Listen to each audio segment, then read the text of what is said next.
வணக்கம். ஓம் அகத்திசாய நமக. இது மிதுன லக்னத்துக்கு குரு பகவான் 12 கட்டத்தில் எங்கே நிற்கிறாருங்கிற பலனை பற்றி நம்ம சொல்கிறோம். இப்போ நம்ம போட்டுட்ருக்கிற வீடியோலாம் இந்த மாதிரியே தான் இருக்குது. எப்படின்னா, ஒவ்வொரு லக்னத்துக்கும் ஒவ்வொரு கிரகங்கள் எந்தெந்த இடத்துல இருக்கோ அதுக்கான பலன் என்ன அப்படின்னு. என்ன ஒன்று, இதுக்கு மொத்தமாக ஒரே வீடியோவாக போடாமல் தனித்தனியாக போடுறோம். காரணம் என்னன்னா, மொத்தமாக போட்டோம்னா 200 மணி நேரத்துக்கு மேலே ஆகும். அவ்வளோ பெரிய வீடியோ போட முடியாதுங்கிற யதார்த்தத்தினால தனித்தனியாக போடுறோம்.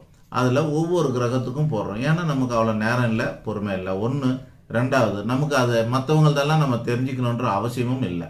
நம்மளோடது மட்டும் நம்ம தெரிஞ்சுக்கிறதுக்காக அல்லது ஒரு குறிப்பிட்ட விஷயத்தை மட்டும் நம்ம தெரிஞ்சுக்கணுங்கிறதுக்காக தனித்தனியாக போடுறோம். அந்த வகையில் மிதுன லக்னத்துக்கு இதுக்கு முன்னாடி அல்லது சூரியன், சந்திரன், செவ்வாய்ன்னு சொல்லக்கூடிய கிரகமான 9 கிரகத்தில் சூரியனுக்கு 12 வீடியோ, செவ்வாய்க்கு